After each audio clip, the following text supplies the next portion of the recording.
Okay, welcome everybody to our special meeting of council for the 2016-2020 5-year financial plan for Tuesday, January 19th.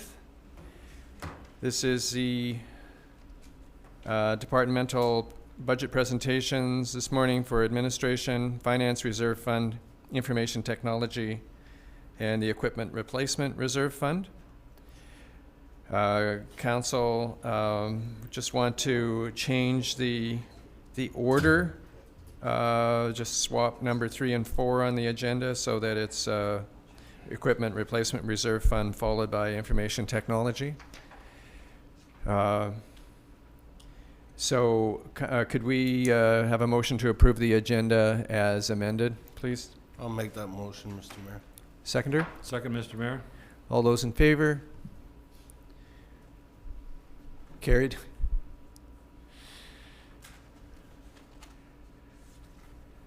All right, departmental budget presentations. The first one is administration. Jake Martins. Thank you, Mr. Mayor, members of council. I'm pleased to provide a brief presentation on the administration budget for 2016.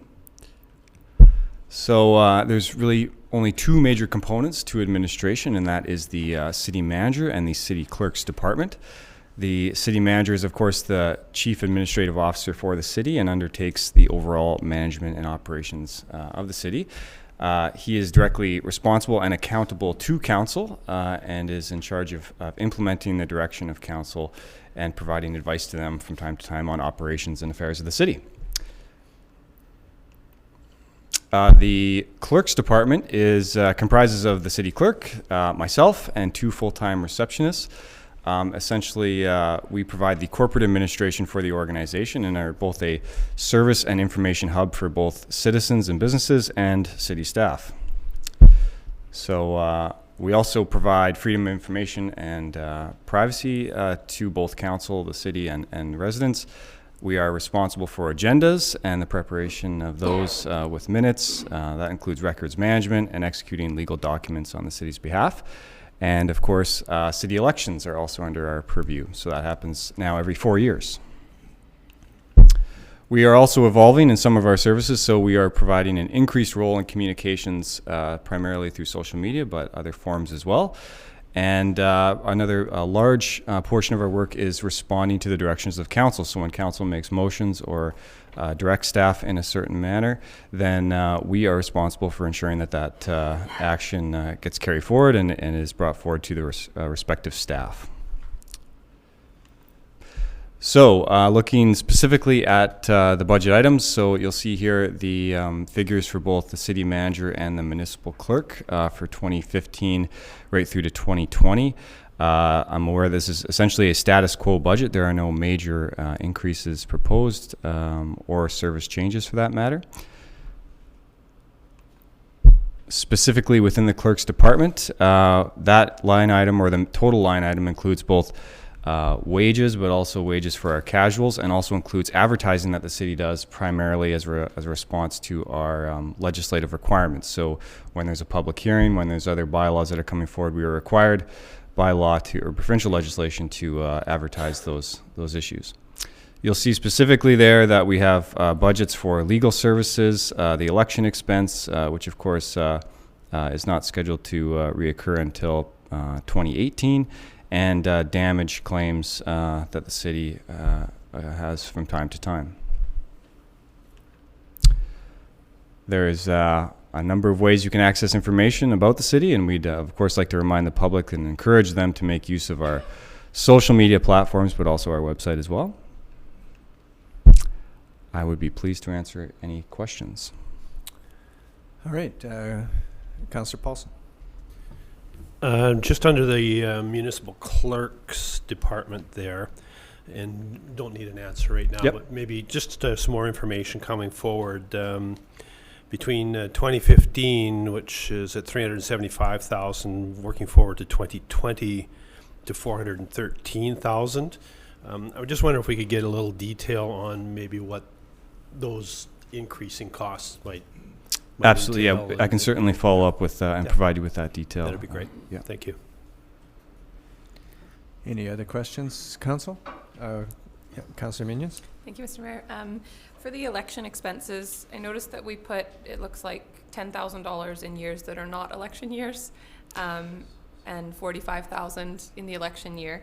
Do we actually, like in 2014 when we had the election expenses were 35,000, around 35,000. So why do we essentially put aside 80,000 for it? Was 2014 maybe just a low year? Yeah, difficult for me to say. Certainly, in the off years, we're providing that $10,000 in case there is a referendum on a certain subject matter. Just that it happens from time to time, so we want to ensure that we have a budget for that. I'd have to get back to you about the sort of more specifics around the other part. Okay. Any other questions, Council? Councillor McClement? No question, just appreciate all these hot emails I've been getting with the program on it. Still haven't found them on the webpage where they're hidden, so. Okay. Thank you very much, and the one today caused me some grief, but I got it caught up. Excellent. All right. Public, any questions? All right. Jake, thank you very much. Thank you.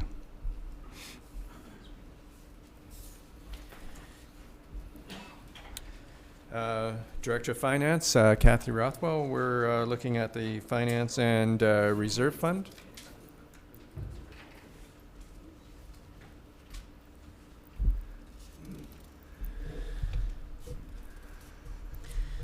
Good morning, everyone. Good morning. Okay, so we'll do finance first and the reserves afterwards.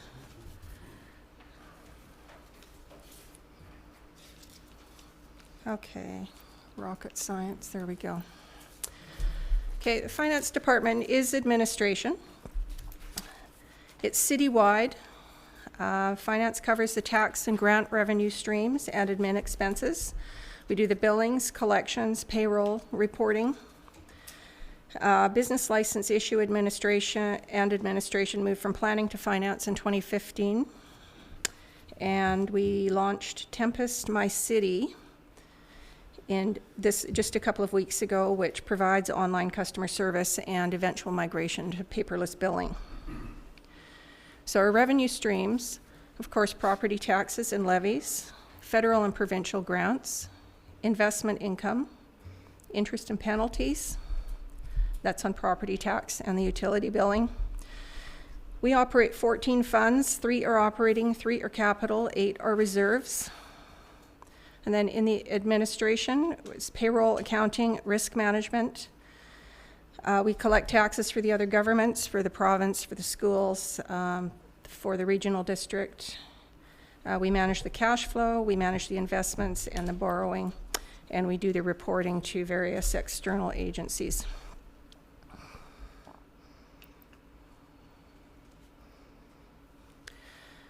Okay, information from BC Assessment includes some non-market changes. This is new construction and deconstruction. It includes renovations, that kind of thing. So we had an increase in residential of 12.5 million, business 3 million. We went down in industry, likely due to some demolition of 100,000, and not-for-profit went down 500,000, and I believe that was due to a zoning change or a class change.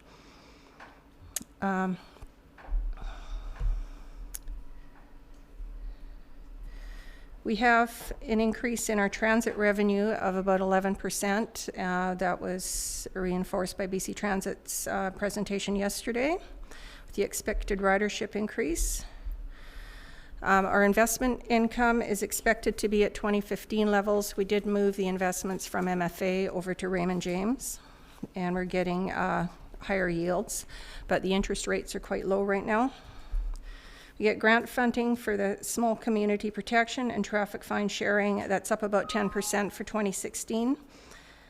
Gaming grant average is about 445,000.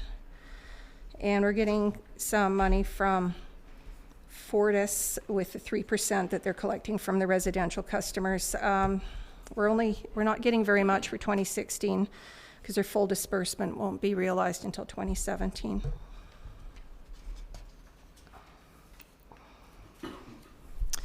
Okay, expenses. The financial management to citywide provision drives a lot of the IT budget requirements because that's what we do, we're computers.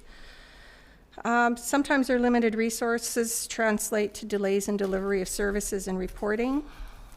Our debt servicing expense is down slightly because we had some debt retired for the Northport storm sewer and there was a reduction in the long-term interest rate. Contingency was increased back up to $200,000. It was $150,000 last year. Insurance, we transferred that into 100% administration in 2015. That's a little different from what we did before. We divided it up between all of the departments. Library requisition is determined by the VIRL board, and overhead recoveries are internal transactions. You'll see that on the next couple of slides where I've got some numbers. What they do is we expense in one department and they're recovered in another, so in the city as a whole, it all balances to zero.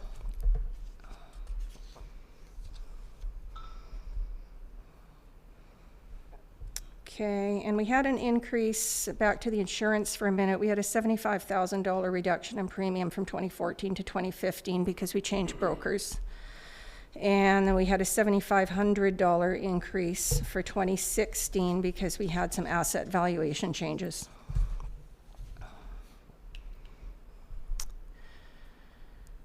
Okay, so we see 726.6 for financial management administration. External audits the same as last year at 30,000. Purchasing admin is 218. Other financial management is the same as last year. I think we might have had an actuarial valuation. Normally it's about 2,400 and then it goes up by about $10,000 every 3 years. So everything's expected to be consistent with 2015. Yeah, and just a note on the 2,400, that's fees related to specialized professional advice requirements. There's actuarial, tax law, that kind of thing. And our increased expenses anticipated in QP wages is somewhat offset by anticipated decreases in postage and paper because of my city. So speaking to the capital budget, we don't have capital expenditures ourselves, but we realize direct and indirect benefits from the other departments. For example, software and equipment purchases that gives us efficiency in our delivery of customer service, financial reporting, and payroll.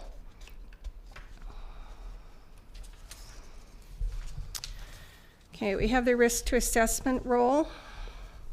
Walmart's been busy appealing for the last 5 years. I'm expecting them to be appealing 2016 as well. So the Walmart case is before the Supreme Court of BC, and we're looking at a potential loss of $448,000 if they win their appeal. And the city does have $1.3 million set aside in tax loss reserve in case they do win. So we get the odd other risk to assessment role, but they're generally we'll get a few in February with the appeals that are coming through, but they're generally quite minor. So any questions on finance so far? Okay, Councillor McLennan? Yeah, just two, I guess. One's on Walmart. I understand they're pretty much, that's what they do. That's Yes. their business plan. I didn't think they were allowed to go 5 or 6 years without a result. How is this happening? It's in the courts now, and I think it's because the courts are backlogged. Like BC Assessment is as frustrated as we are with this. Yeah, I understand that. I think, they're definitely not a good corporate citizen wherever they happen to be. They hire a lot of people, but they don't like taxes, I guess. So I think we should be maybe putting some pressure on them if this doesn't resolve in the next year or so. at least be public and say, hey, wait. But the other question I got is on, oh golly, this thing goes off. On the,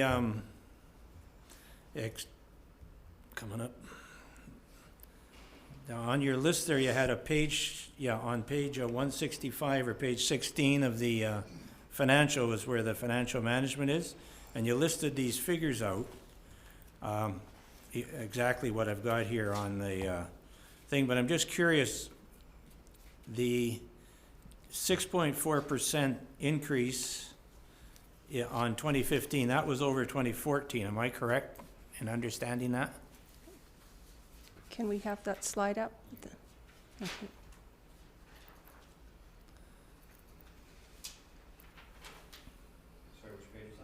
165 on the agenda, 16 on the thing.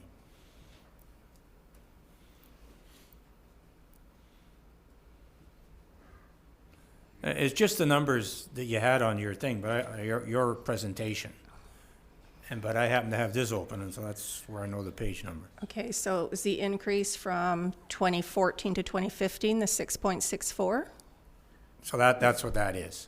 Is that your question? That's my question. Okay, The 6.64 is from 2014 to 15, Yes, and that'd be 2014 budget or 2014 actual? Just- 2014 budget. Okay, because this is something that, you've noticed in some of my emails, asking that question, and I most of the taxpayers don't quite understand it either, so we should make this so that if there's some way you could explain that today, that'd be good. The other question I've got on here, other financial management, I know it's not much money, but it goes down 80% 15, then goes back up 400% in 17. It's minor, $2,000 to $12,000 in the big picture. It's not much. But. Okay, in 2014, we had an actuarial valuation on our benefit package, which is something that it's to do with our financial statement reporting, and we have to do it every 3 years. So 2014, we spent about $10,000 on it, and then in 2017, we're expecting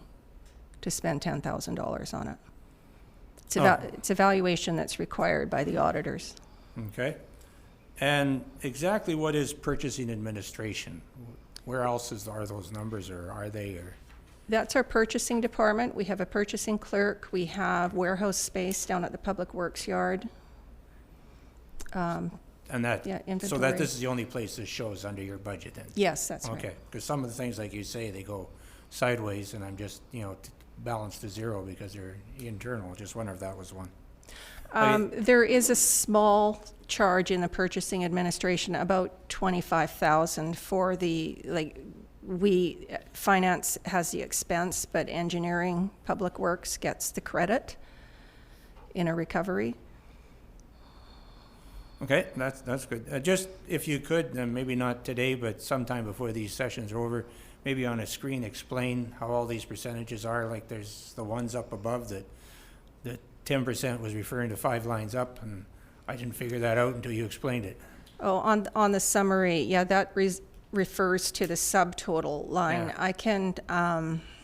We can post something on the website to accompany that part of the document, the arrows and But just circles. so people can understand it, Yeah, because I mean, yeah. it took me until Jake says count up 5 lines and work it. I Yeah. wouldn't have gone that far up. No, I agree with you. It's the percentage maybe should be on that immediately under the line that it refers to. Okay, thank you. Councillor Minions? Thank you. Just for my own understanding of the process, how often in the year, because I know you don't have 2015 numbers until the end of March, how often do you kind of check on accounts and see where each budget line is at? I'm curious more for, we've never reviewed the actual numbers before, and now we're looking at the 2014 actual, and there are some departments that are $300,000 or $400,000 over their budget. Is that a surprise at the end of the year, or do you know partway through the year that they're going to be substantially over? We keep an eye on the capital projects certainly, and the operations, and the quarterly financial statements go to the audit committee. Okay. So, and they review it, and they will ask questions as well. And we do keep an eye on it. Okay. Thank you. Anything else, Council? I have a couple of questions. If we, when we do changes to City Hall, where does the cost for that appear on the budget? Is that where it says Common Services City Hall, if that's, or is it somewhere else in the budget? What kind of changes? Well, for example, if we're changing carpet, if we're changing windows, or if we're, where does that appear? Okay, that would go to, that's under Parks and Recs. Parks and Rec, it would be that account 21252 that shows up there. Yes, under Common Services. Okay, thank you. And if we want to show the cost of libraries separated out on our city tax notices, how does that happen? We'd have to look into that and check with our software provider that does that. I'm thinking that it might be too much detail for Tempest to break that out, especially on a per property. Because we know that it does happen in other cities, so it'd be somehow other cities are accomplishing that. It'd be good to see if we could make it possible for the citizens to understand that, there are some things that they pay for on their tax notice that we really don't control directly as a city. If I could have the names of the cities, and we could check with them and see what they've done. Okay, we can get that too. I don't know the names of the cities, I just know that they just told us at our last meeting, 65% of the communities that are a part of the IRL break it out separately.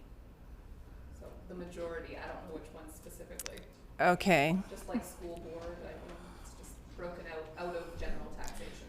Okay, well, the first question is, are they using the same software? That's the big question.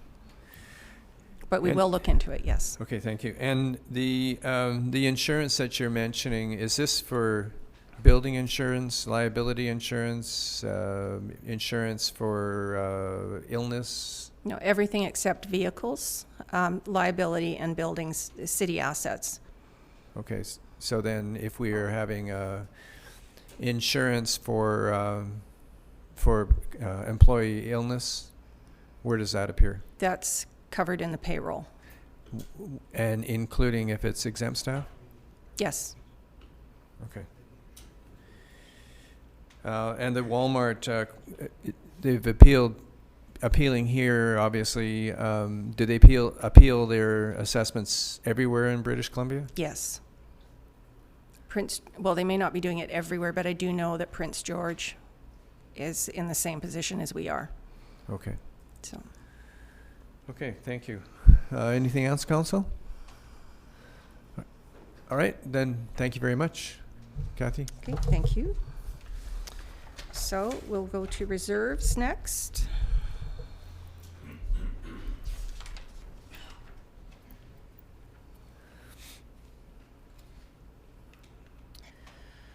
Okay, we have non-statutory reserves and we have statutory reserves. The non-statutory aren't covered with the bylaw. They're informal, but the money is kept separate. So we have projects and purchases. That's when we carry forward a project that, say at the end of December, and it doesn't quite get done or whatever, then we can park that money into the reserve, and then it's there for it. We've got community gaming. That's from the casino revenue. We've got loss on taxation. We've got the RCMP contract surplus refund, which sits at $1 million. And we've got the Parks, Rec, and Heritage Building Fund.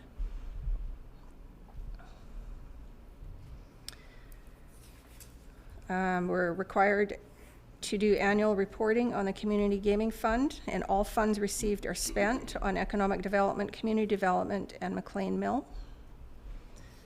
The loss on taxation was established to make up loss of taxation revenue. I think it was in 2008 or 2009 when there was a problem with Catalyst.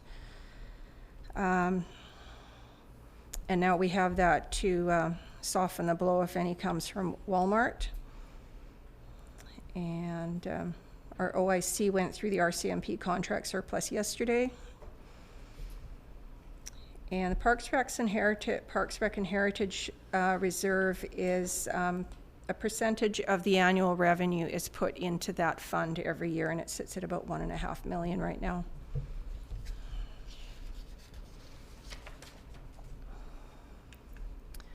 Okay, statutory reserves, we have parkland acquisition, capital works, equipment replacement, land sale, development cost charges, carbon trust, and the Alberni Valley Community Forest.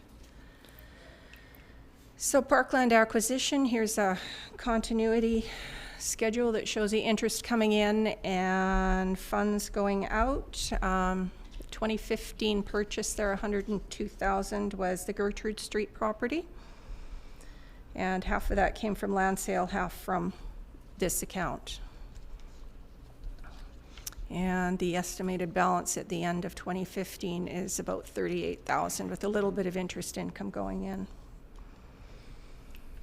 Capital Works Reserve is, we flow the gas tax money through this, and it is reserved for various capital public works projects. A little bit of history. In 2009, Council passed a resolution to transfer $1 million from IRF to help fund capital works projects over 5 years, and 2013 was the final year. Gas tax funding is transferred in to fund qualifying projects as the projects are completed. Like we get $750,000 in gas tax money in a year, but it accumulates, and if we have projects for, say, $1 million, 2015 we had $1.2 million, that is transferred into capital works from the from where we park the gas tax. So we don't necessarily spend exactly $750,000 a year, we just transfer it in to match the projects. So we have proposed capital projects funded by gas tax for 2016. We've got some road work for about 30,000, some storm drains for about 200,000, and some parks and rec projects for 155,000.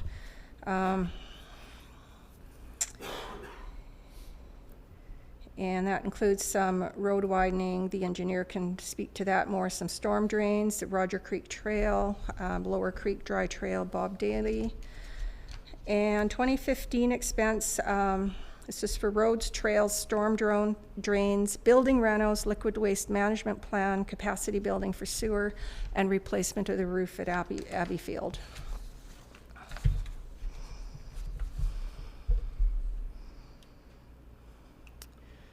Okay, land sale reserve.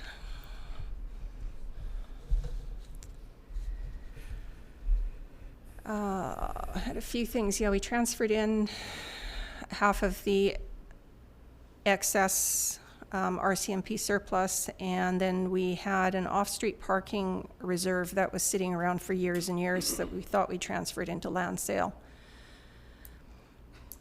And we had some acquisitions.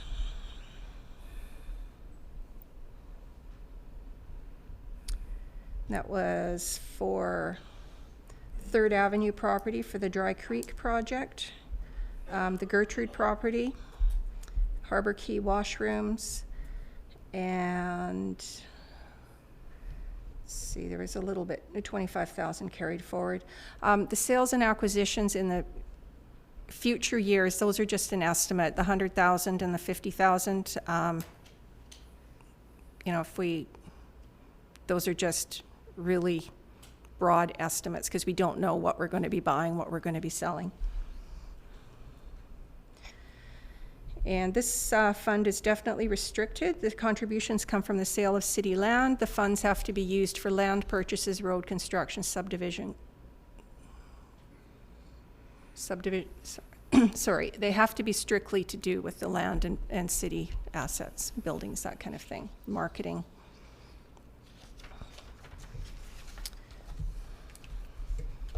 Okay, development cost charges. This one is relatively new. It was established in 2010. And this is for water, sewer, drainage, highway facilities, and parkland. And these are to assist the city in paying capital costs that serve the development for which the charge is imposed. So we get a little bit of investment income, and there isn't, it's hard to budget for this one. You know, we kind of estimate what new construction might be out there as subdivisions, but you know, we haven't planned any acquisitions or expenses in the next 5 years. Carbon Fund Reserve, established 2013, and this is contributions and interest must only be used for municipal initiatives that achieve greenhouse gas emission reductions for the city's municipal operations or the community. So at the end of 2015, we're estimating that we have 352,000 in there. And year-to-year contributions are carbon tax refunds. We do a report on all of the carbon tax we paid for all the fuel that we use in the vehicles and natural gas, heating oil. And then we also do an internal adjustment where we buy our own carbon credits for $25 a ton, and that gets moved into this Carbon Fund Reserve. 2016 anticipated expense in that is for the LED streetlights, and the expense in 2015, the roughly 15,000, that was for the Tempest My City software for the paperless billing. AV Community Forest Reserve, that was set up in 2014. We received $350,000 in dividends, and we distributed it all in 2015, except for some minor holdbacks for some projects. I think the last of it went out today. Yeah. So that went to the Regional District, Airport Expansion, Alberni District Historical Society, Kiwanis Hilton Children's Center, Literacy Alberni, Port Alberni Junior Hockey, and West Coast Aquatic. And here's the IRF. Equipment Replacement Reserve, established 1973, as far as I could tell with the bylaw history. This one's restricted. It's funded from operations to replace equipment and machinery at the end of its useful life. And then the fund and the interest must only be used for the replacement of the equipment and machinery, unless council chooses to do a bylaw where we had an example where we transferred $1 million from IRF into Capital Works. So the contributions are based on estimated useful life and replacement cost. It avoids borrowing costs and earns interest. We're increasing the contributions by 3% per year beginning 2017 to ensure the sustainability of the fund.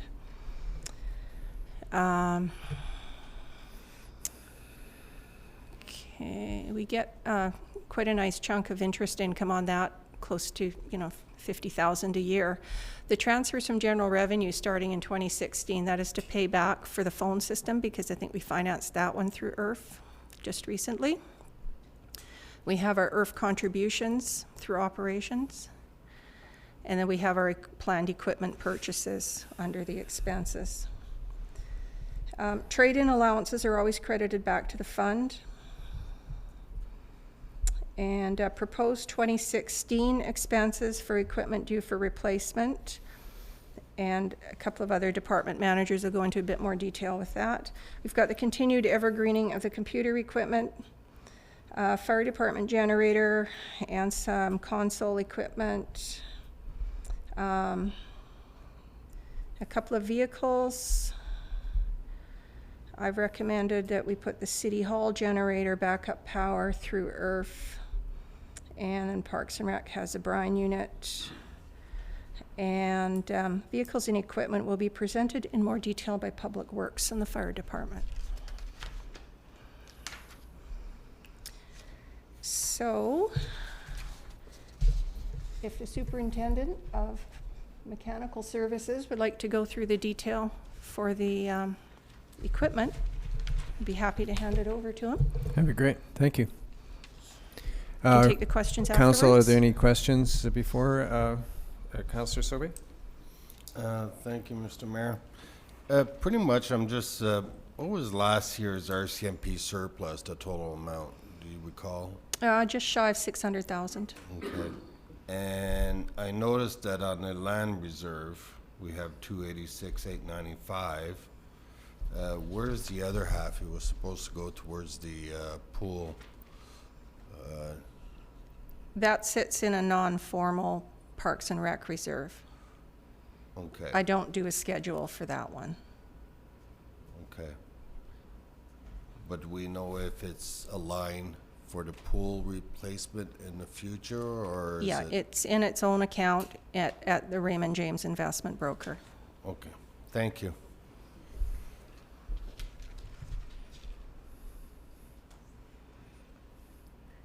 Anything else, council? No? Okay.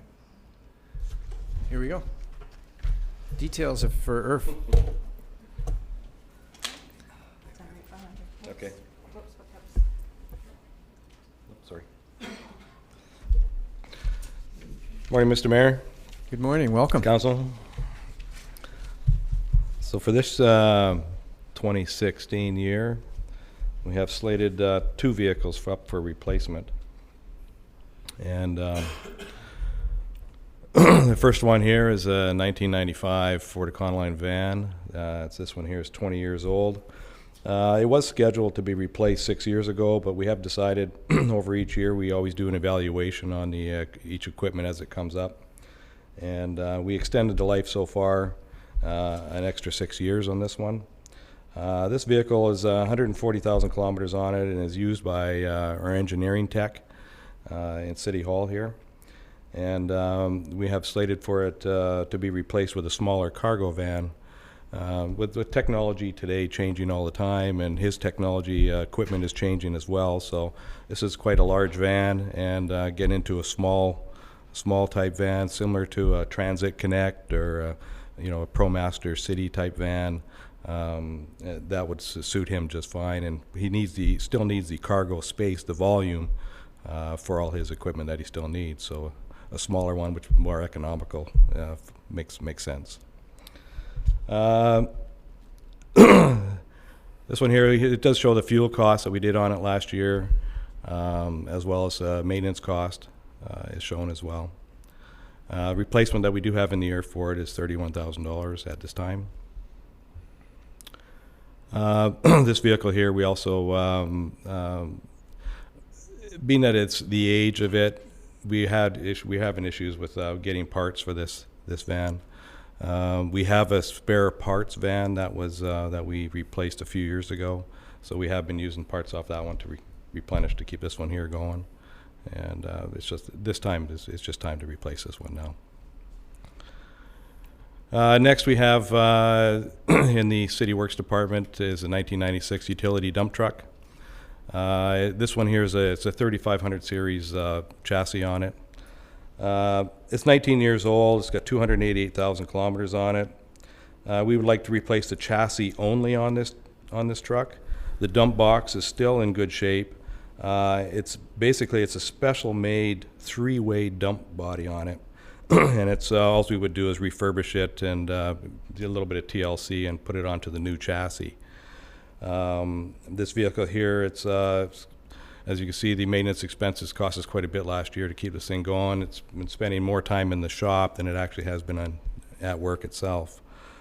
So with and it's the same thing, we're having trouble getting parts for it. We're having to get, the auto wreckers are even having trouble getting some parts for that we require for this. This vehicle is well used in the department itself. It's highly missed when it is off the road, and we are trying to repair it and keep this thing going. The estimated cost to replace the chassis, this is also, it's at $60,000, but that's actually includes the transfer of the box into the other chassis as well. To replace this unit as a complete unit, because like say when we replace the chassis, we'd go to a larger chassis of a 5500 series to take the weight, because actually this one here is actually being overloaded all the time. And it looks like it can handle a lot, but it really can't, because it's actually this one's a small chassis for the size of the box on it. So it was purchased at that time. So in order to replace both at the same time is we're looking at approximately $90,000 to replace that unit with the three-way dump body that we have on this one. But that's why we feel that the dump body itself is in still relatively good condition, and with a little bit of TLC and refurbishing it, that we would get many more years out of it just by putting it on the other chassis.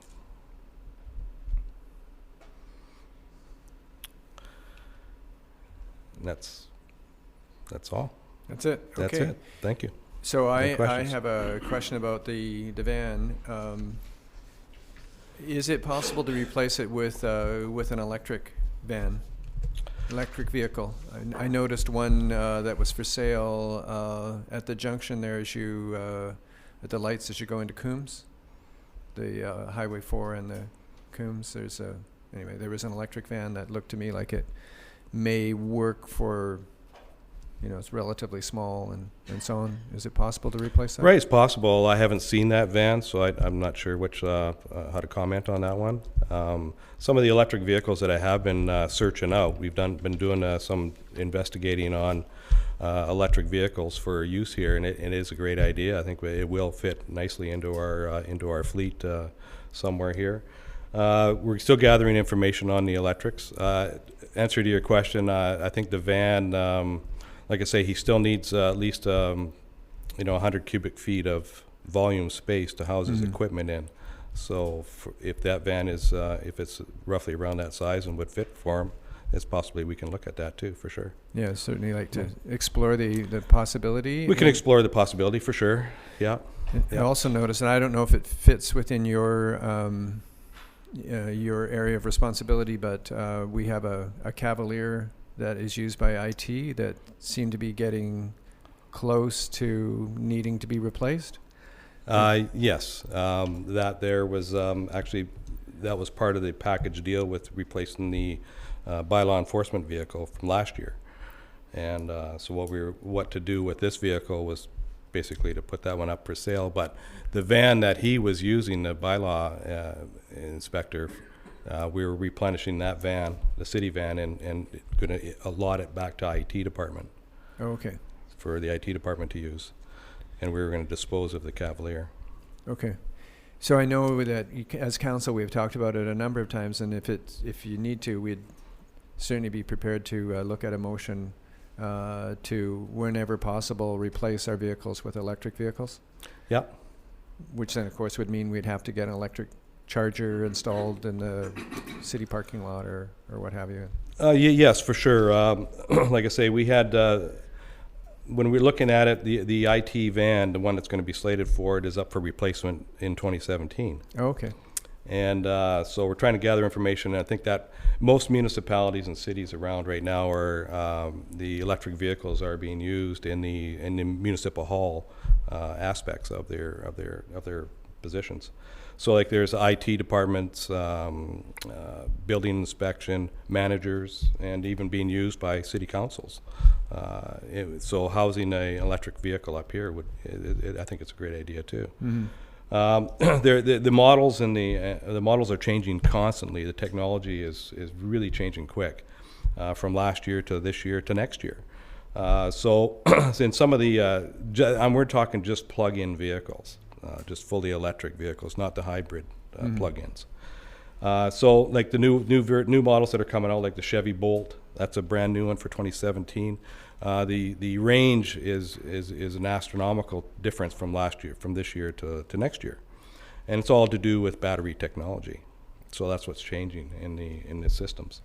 The Nissan Leaf, Ford Focus, they're all coming out with electric vehicles. They're out now. And battery ranges are what the basic limiting factors are right now.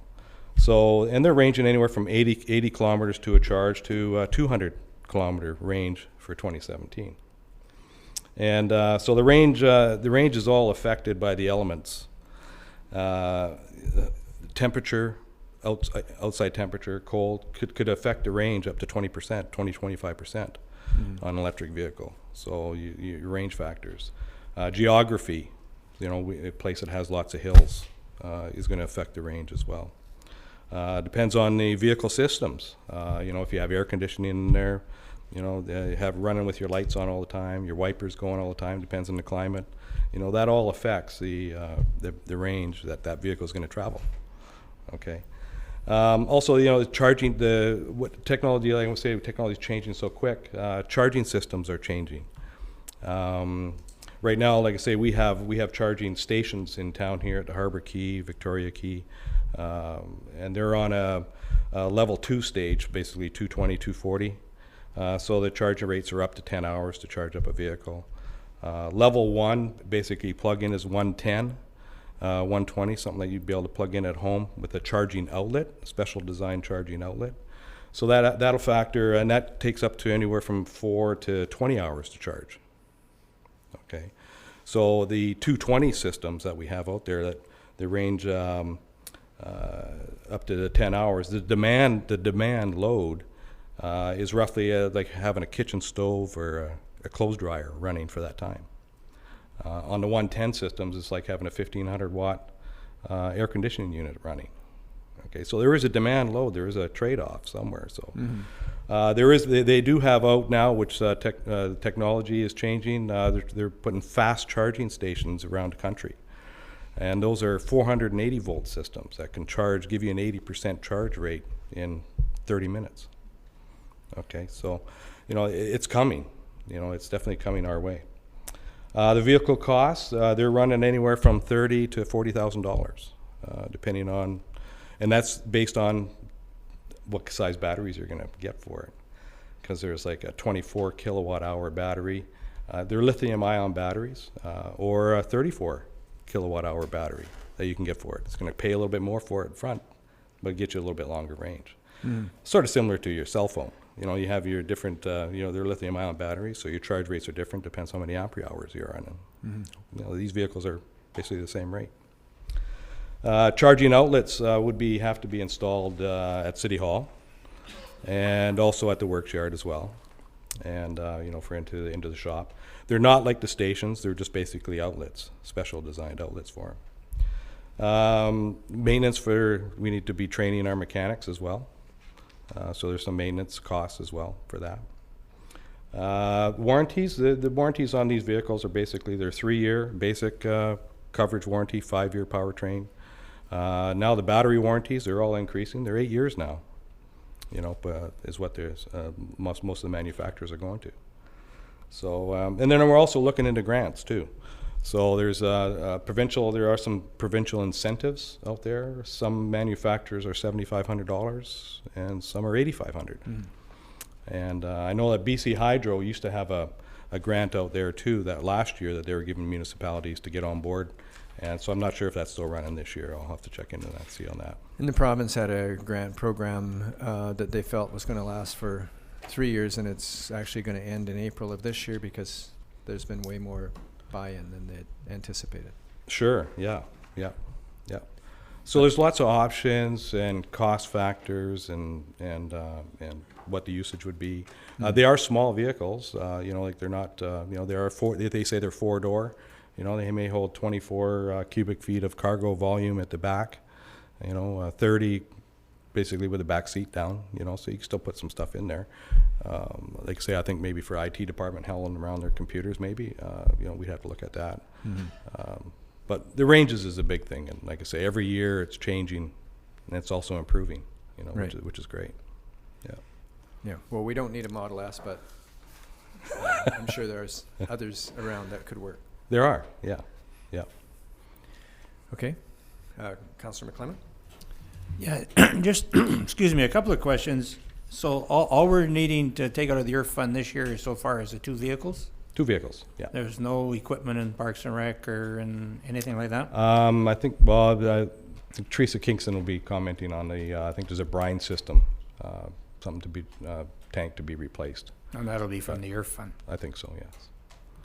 Okay, I was just wondering, even though there's not many things being bought, about 3 years ago, council went down and just looked at what needed to be going, and the council of the day, I know had their eyes open what the equipment was and talked to the operators, And there's a day set aside, and I'm just wondering if that's possible this year, even though there is only a couple of things to look at instead of a whole row we had that year.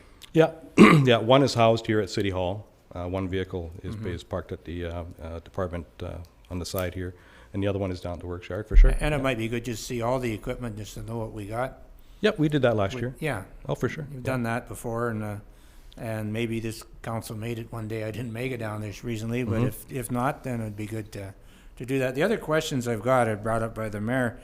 On this electric vehicle thing, we got several charging stations, and I gotta be guilty sometimes. I park in front of them because nobody in town's got an electric vehicle. Or Yeah. maybe one. I think there's one, I heard. I haven't found it yet, but I guess there's one or two floating around. But do we pay the hydro bill like the city, do we pay like you've just said, how much it costs? And it's a big draw, and hydro gets tier 2, 3, and 5 real fast. Do we pay that as a city? Or is that hydro donating it, or how does that work? No, I think there's a, I'm not sure how that works on the guy might be able to comment on that. The city pays a hydro bill on that, and it's a very small bill. Well, I guess so, nobody's plugging in. Yeah, Okay, and so if we plugged in here, like had them up here, Yep. and the ones at the high school, I guess the school board pay for if anybody uses them and yep. stuff like that, okay? Now, the other question I've got, and it may not be to you, it may be to Kathy, if we go to electric vehicles, can we not use our carbon fund instead of the earth fund? And maybe not have to increase the 3% going into the earth fund next year or this year or whichever year she said it was gonna happen. That might be, yeah. Yep, Kathy could speak. Certainly, the electric vehicles would qualify for the carbon fund, but the EARF fund, the increase was primarily calculated to make it sustainable for the larger purchases, say ladder truck, $1 million a pop, or a couple of garbage trucks, 700,000. The electric vehicles aren't going to impact the EARF that much. The interest pretty much will pay for one. Okay, thank you. And the only other question for you, Wayne, is have you ever looked at the company in Coombs that makes electric vehicles? I was slated there to go there last year, and I just it never worked out to get the meeting together with them. And I'll definitely I mean, check them out. they're not GM and they're not Ford, Yeah, but I know some of the communities are using them. Maybe they're smaller than ours. I think I saw one in Qualicum, but I could be wrong on that. So it just maybe an idea, if there is something more local with Port Alberni people working at, wouldn't hurt either. yeah, Thank you. yeah. We'll check it out. Councillor Muniz? Thank you. Just wondering on the second vehicle, your slide doesn't say if we have money saved for it in EARF. This is this vehicle here was replaced back in 2005, I believe, with another similar three-way dump vehicle, and we hung on to this one and just kept repairing it as we kept going, because we actually could use we needed an extra utility dump vehicle, and so we kept this one as a non-EARF vehicle, and so there's no funds in there. Anything else, Council? Councillor Washington? Thank you, Mr. Mayor. The 1996, so are we gonna do the changeover at the work yard? Yes, we would do all that work in-house. Buy bare chassis and Bare chassis, everything goes in-house? swap everything over, yeah. And the other thing, the talk about electric cars, and you say batteries are good for 8 years. So worst case scenario, at the end of 8 years, do we have any, can you see how much a new set of batteries would cost for one of these vehicles? Or do you have? Approximately replacing a gas engine. Yeah. So, Basically, it's expensive. okay. Yeah. perfect. Thank you. Okay, Councillor McLennan? Yeah, I just had a couple more questions for the Director of Finance when this is done, that's all. Okay. All right. Anything else for Wayne? All right, thank you very much. Thank you. You're off the hook.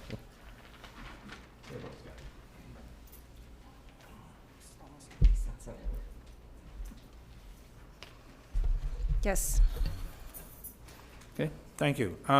And I do appreciate the 2014 actual in these capital reserve funds. It helps me to think where it compare. But I do have a question on the capital works reserve on New Deal gas tax funds in 2014 actual was 322,000, 2015 estimates 1.2 million, and it's probably fairly accurate. And back in 2016, we're getting 462. How do we know that that's going to go down so far? And it's sort of like an up and down thing. What's the formula we work on? For the gas tax, the transfer in, that's connected to the capital projects list, the detail further on in the 5-year plan. All of the okay. projects are listed, and then there's a So all column. those projects down on around page 190 and down? Well, if it's page 190. Well, yeah, I Yeah, got yeah. it marked because these Yeah. toys work on the, Yeah, the funding sources are marked all across the top yeah. on the capital Okay, I saw detail. them, yeah. And under the gas tax, those eligible projects are listed under there. And the number at the bottom of that column is tied into the Capital Works Reserve Fund. So we've So- got 1.2 million. So each year we apply for a different amount of money from the gas tax? No, that's consistent. They send us roughly 750,000 a year, but we accumulate it, okay, in a deferred revenue account and then transfer it into Capital Works as we complete the projects. Okay, so the deferred revenue account's where the gas tax money is. That's right. And then we transfer in to Do cover we the have that one projects. here? Do we have the deferred revenue account on our sheet here? No, it's a balance sheet item. It's just basically a parking spot for the gas tax until we're ready to use it. And yes, it is invested. I would like a parking spot like that. Maybe if you could show us just which lines to look at so we know, appreciate it. The gas tax The reserve. reserve was isn't that word on you this. just This used? is strictly the operating funds. Okay. So, yeah, I would appreciate knowing what's in that and how it goes in and out. That may answer a whole lot of questions. Okay, I can do a report. Okay, that would be That good. would be the easiest, Okay. because to start going into balance sheet and profit and loss accounts here is not a very good, Well, yeah. we can anyway. probably follow it fairly easily or not, but it might be better on a report, yeah. And that may answer a lot of questions. We keep asking, I keep asking, you know, where's this money over there? Maybe that's where it is, and I just don't understand it, so it'd be Yeah, good to have a it's report. like a bank account, and it just gets moved into the Capital Works Reserve as the projects are being completed. So we have now, on all these lines across now, on page 33, and basically what you've had up on there, these are just what is projected out and what is going to be due up. Okay, I'm starting to figure it. Okay? Okay, and looking forward to the report. It's almost. Okay, anything else, Counselor? All right, well, thank you very much. Thank you. We're on to information technology. Mr. Pellick.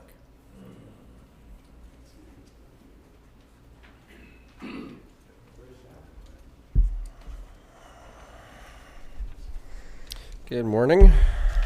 Morning.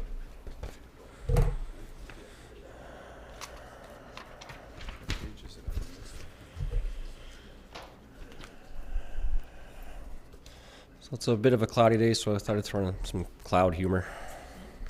Although I think you saw that last night when you were looking at your presentations, right?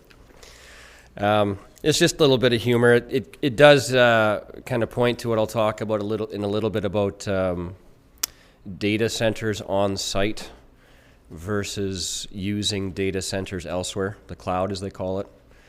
So in this case, poor Wally lost their data center. Okay, so on to our department. Nothing really new here. Same information you saw last year, but just as a reminder what it is that we do again. So we provide technical support maintenance on all city data, network, telecommunications, our internet, our intranet, our servers, our desktops. The mobile aspect is continually growing more and more, smartphones and so on. Our towers, and then more and more we are assisting other departments with their own projects and implementation of their technology as well. So what does that look like? Well, just a few pictures there. Again, nothing new, but just to kind of highlight some of the things that we do look at and and maintain and look after there. Our own department is certainly seeing that the demand of technology is increasing year after year, month after month, week after week, day after day, in fact. We see this directly and indirectly as other departments pursue their own projects and their own means.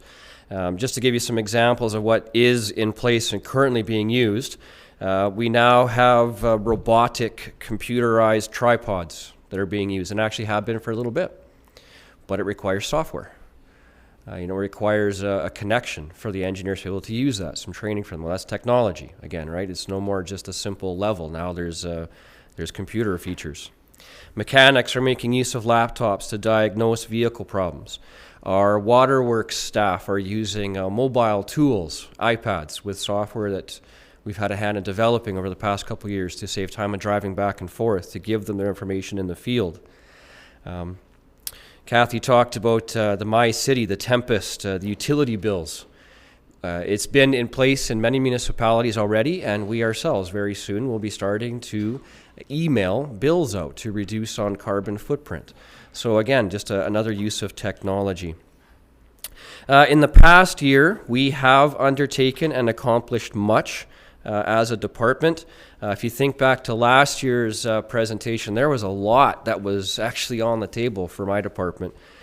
So just as a kind of a reminder, we think of the collective RFP that we participated in with the 5 other municipalities to find a replacement for our Parks and Recreation software.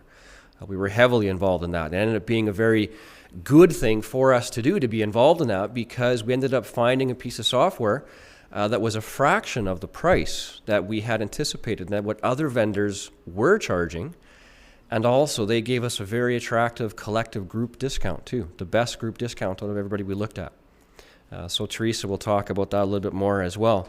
But that was something that we started last year and we're continuing to implement in this year. We think too of the telephone system. That was a very long process for the vendors to look at our existing phone system last year, and we did make that award. And the parts have been ordered. The intense configuration work has now begun on it. And within a matter of months, we will be able to have our new telephone system up and running.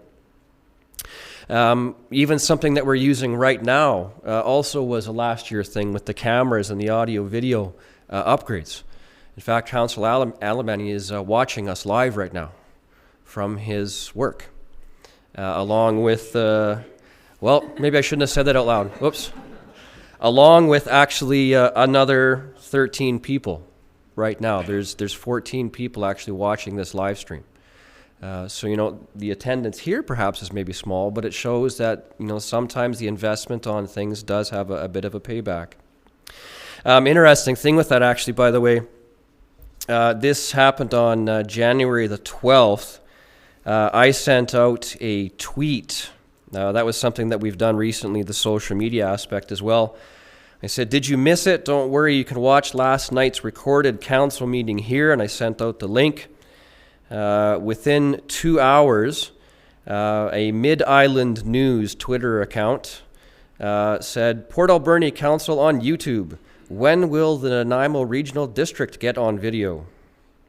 And within 2 days, someone from the Regional District in Nanaimo actually called me to ask us how our system works.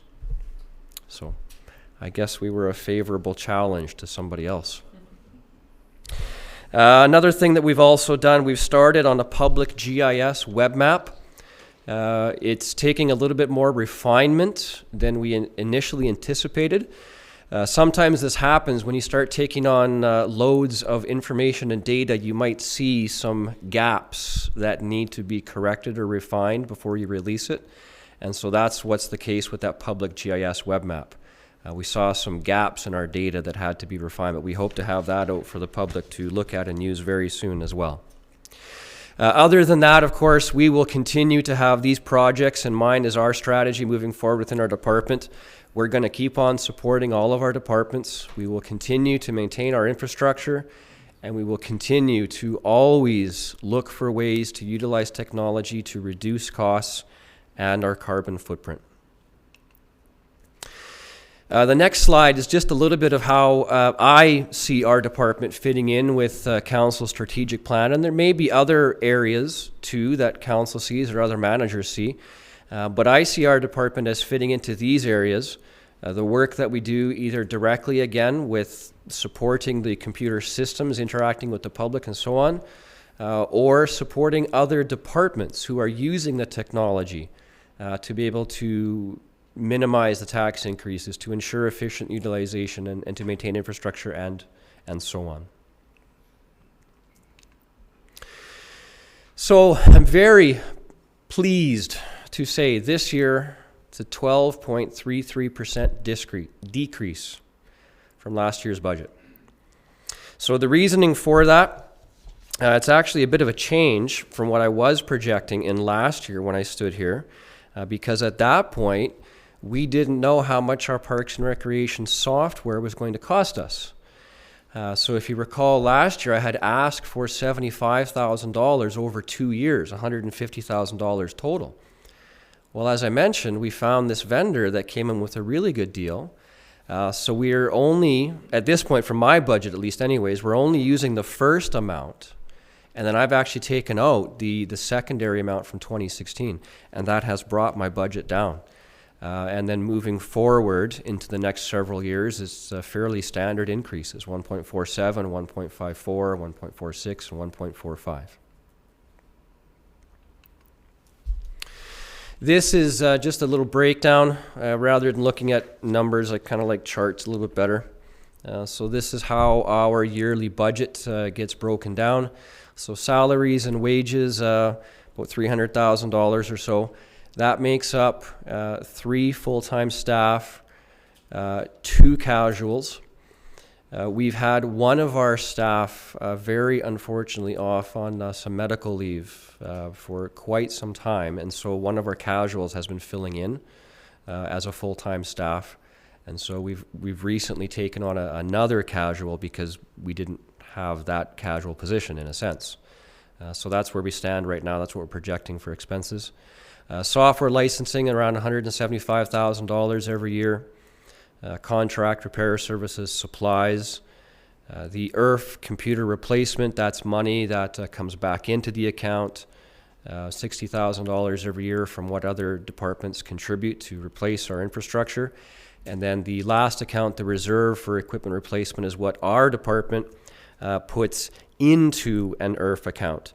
And that one is broken up in 3 ways.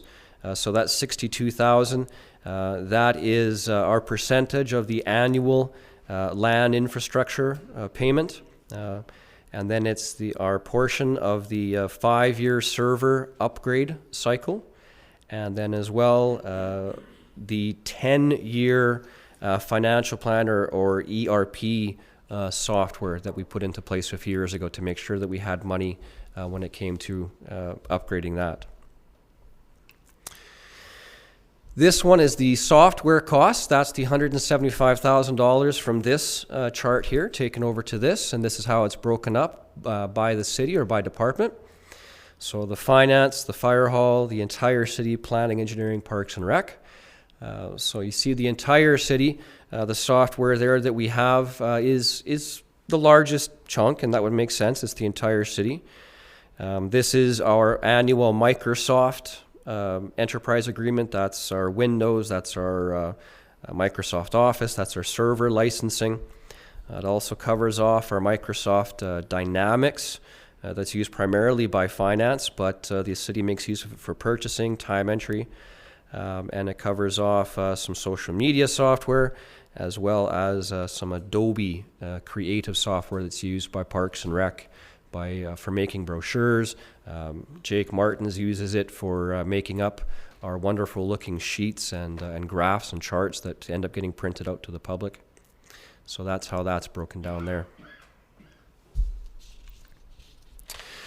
So just to put it, take those numbers off the chart, kind of put them into writing. So 2016 operational, 12.33% decrease from 2015. On the sheets for this year, it's come around to the 5 years again. It's the upgrade and replacement money that we've been paying into every year for the past 5 years. So the money is there to draw on now, $170,000. Now, the way that we've done this in the past, it's typically been a capital expenditure, and that's actually where the money is. It comes out of capital. One of the things that we're starting to do now, specifically with the Parks and Rec software, is we're making our first foray into cloud software. So the Parks and Rec software that we're going with is actually going to be hosted in the TELUS server environment. So the vendor that we've chosen, they've got service level agreements with TELUS to make sure that that data is always there, and then we have a service level agreement and so on. So that's, if you will, that's dipping our foot into the water. It's not, it's not an emergency critical essential piece of software. Obviously, it's very, very important to the public.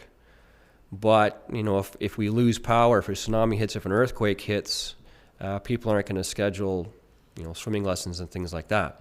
So I thought this would be a very, very reasonable thing to take into the cloud, see how well it does, and in the years to come, possibly do even more.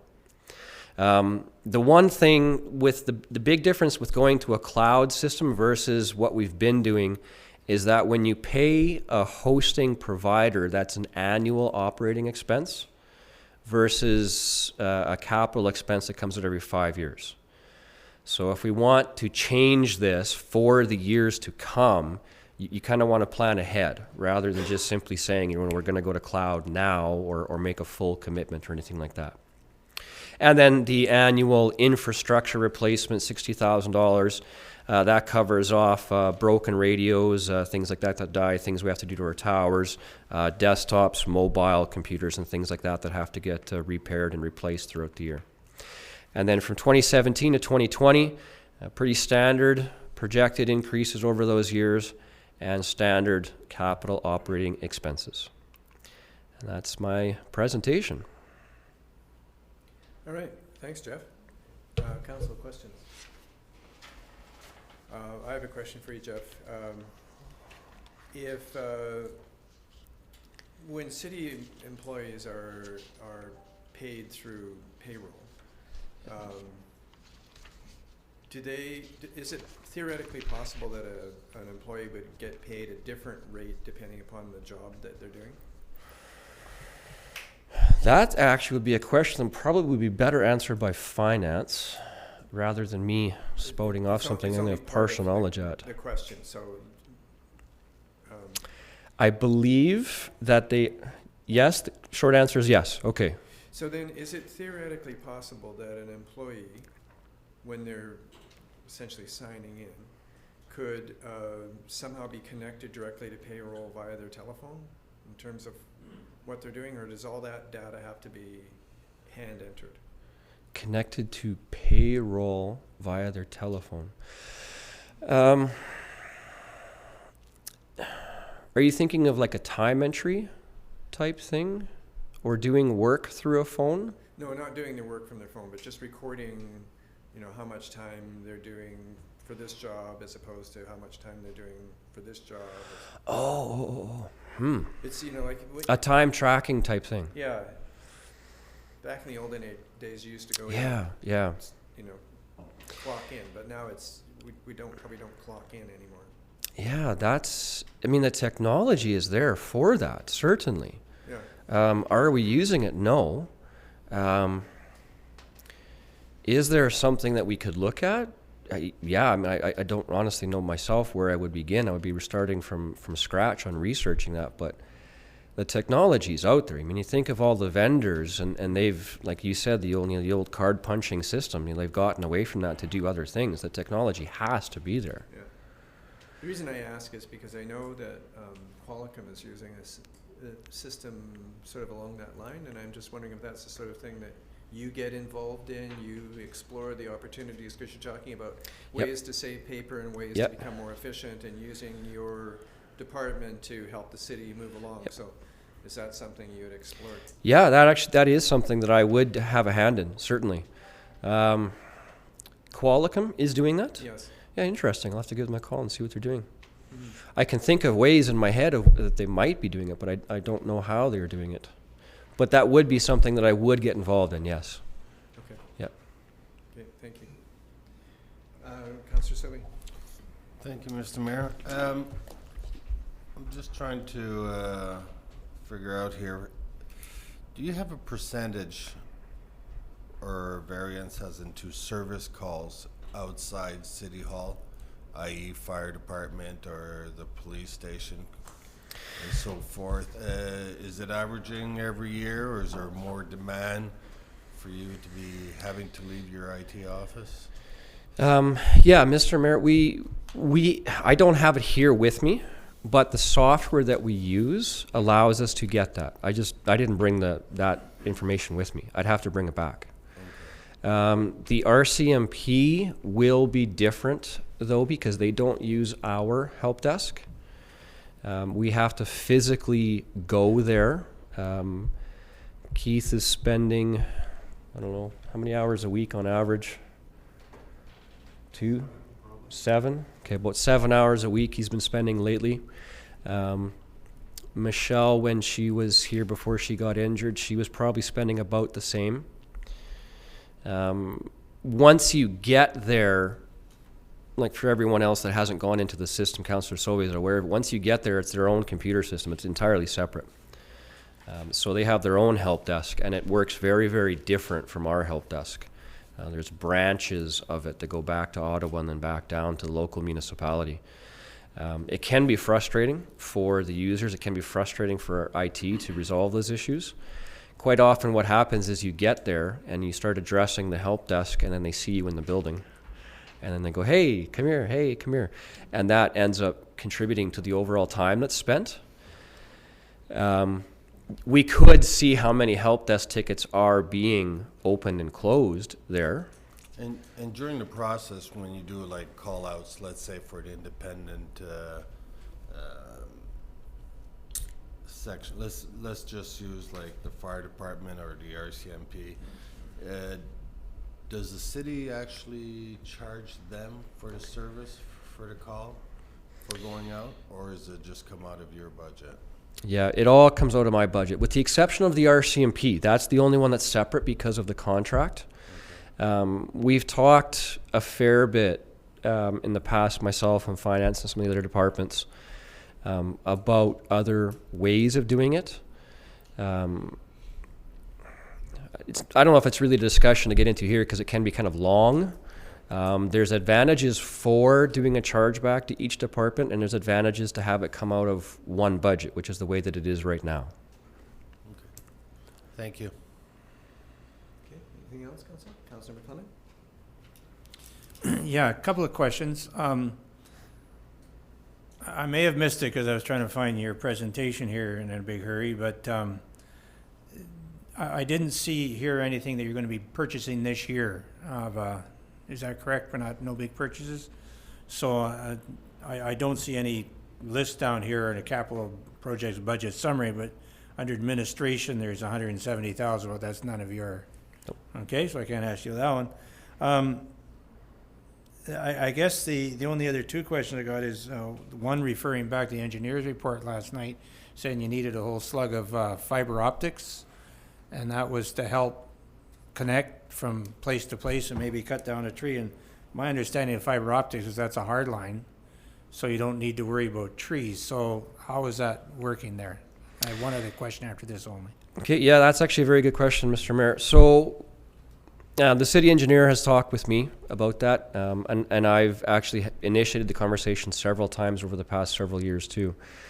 There are several different methods of running fiber. All of them cost money. They are being utilized by the big centers. You see a lot of it going into, the downtowns in Vancouver, Victoria, the bigger centers. These companies, they're basically micro trenching is the term that they use quite often. There's a couple different methods that they do that. But they put the fiber optic cable down into the ground about 12 inches or so, digging a very, very small little trench. And you're exactly right. It's a hard wired cable. And it has to connect on both ends, and it has to have connections throughout, wherever it's joined as well, to keep the signal going between the buildings. When we've looked at it in the past, it has not been an attractive expense.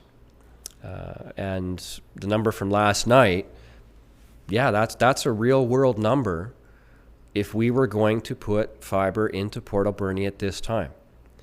20 years ago, when the roads were being done, would have been the perfect time to do it and put conduit in, even if fiber wouldn't have gone in. But nobody did that at that time. So right now, we do have a stable wireless infrastructure that's using point-to-point radios. What fiber would do would be to replace those wireless radio links with a hard-wired cable. So it would eliminate any possible weather damage, unless it's the absolute major kind, the earthquake that we're expecting. It would require its own brand of networking. You'd still have to have the connection equipment at either end of it. It would still have its own, not necessarily moving parts, but it would still have its own aspect of things that could break. The greatest advantage that comes to fiber optic cable over our current wireless system is the high-end potential of the speed. So we're limited with speed right now to what the radios produce, and they're pretty fast, but fiber can get multiple times faster. So as we get more and more into technology requirements for video and things like that, that's why these municipalities, that's why TELUS spent, I don't even know how many millions of dollars it was, to upgrade their internet lines to get their internet speeds to the door of the householders, because it's required. And just one other question on that, and I understand what you're saying, but did we not, or did we say no? I thought we budgeted in a previous budget from now on, whenever a road is done, and we'd put fiber optics in that stretch so we could connect it and have it ready for when it was hooked up. Am I remembering wrong? I think we're going to have to ask the city engineer about that, if that's okay. Mr. Mayor, I think we understand the incremental approach to putting fiber through to the city like that. I guess one of the biggest challenges, and I see the alignment up Argyle Street, up 10th Avenue, that's our backbone, and I just don't see us doing that work in such a long time. But, if we were to do a strip along there, yeah, I think we would probably, our collective memory would allow us to put in a cable there. But we did suggest it is, we didn't? Okay. Well, I think we did suggest it, and I think we agreed to it, and it is a situation that probably isn't going to happen in the next couple of years or a few years that I can. So right now we're not, when you fix 2 blocks of a street, we're not putting the fiber optic in there. We do 2 blocks of street per year in the city, or 4 blocks of street. Well, not enough, but we'll get to that later. Not enough to be on the alert, for that kind of thing. Okay. Yeah. Okay. And just the only other question then I got for IT is this, you gave the name a while back for the software thing, and you want to email all our bills out to us. Just the only, I guess it's more a comment. Microsoft doesn't invest in this town or have any employees here. And we do have postmen who are here, and we have a mill that makes paper, whether it's that paper or not. I think we should consider that, because I know if you email it to me, I'll never find it. So I won't have to worry about paying anything again. Thank you. I don't think there's any point in even responding to that. That's Councillor McClellan, just getting on his soapbox. He's made his statement. Thank you. Anything else? Councillor Paulson. Just to clarify for me again, and once again, I don't see the RCMP in any of your charts or pie charts. Just, could you kind of explain the relationship your department has to the RCMP? And I gather the RCMP's IT is separate, but we do support them. Yep. I'm just a little unclear of kind of where that line is, and Yeah, so the relationship, it's stipulated in the contract.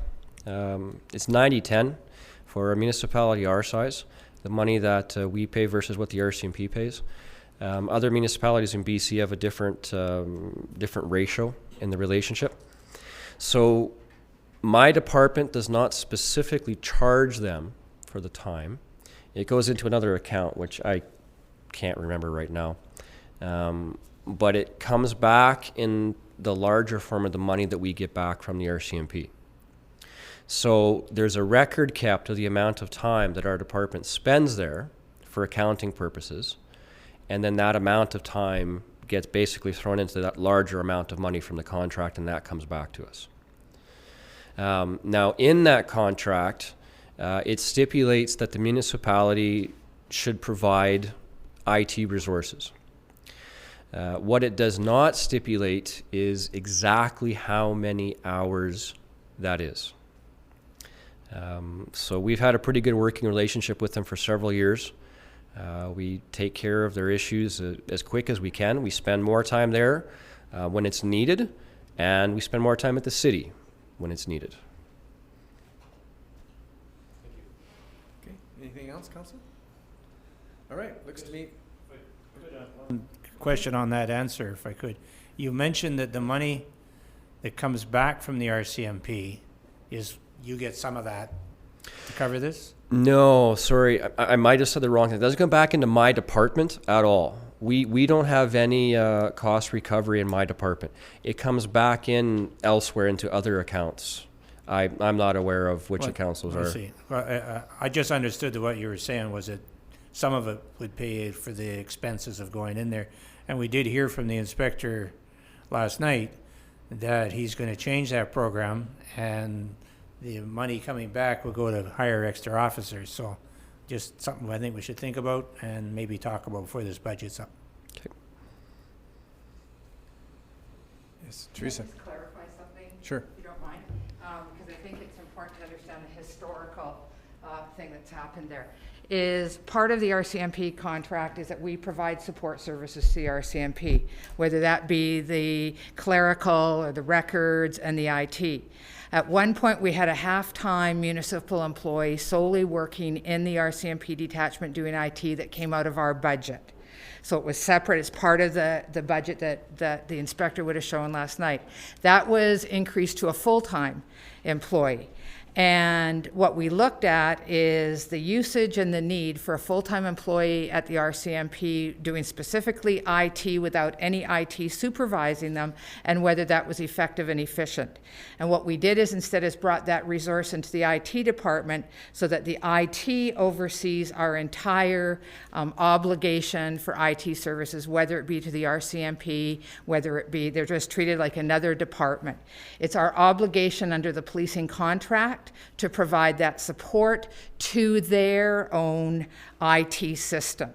And so part of the frustration is we're dealing with two systems, the RCMP, but we are responsible for the local support and using their help desk. And that move was to increase efficiency so that our limited IT resources did the whole city and not, and you know, we only had a 1.5 persons over here for the whole city, a full-time person at the RCMP for one department.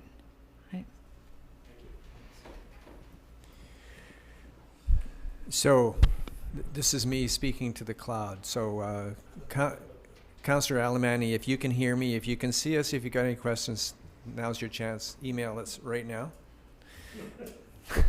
It's just kind of strange thinking that there's these people. It out is. there It's about a watching. 15-second delay, which is kind of weird. So Well- he'll hear that in about 10 more seconds. I'm sure he would have. If he hasn't gone back to his normal work, right? Yeah, he's definitely not listening, don't worry. That's why I was just checking my phone in case he'd sent me a text with a question, but he hasn't. So, guess he's lost his chance. Councillor Washington, all your questions. Okay. Everything else? We're good, Council? Okay. Mr.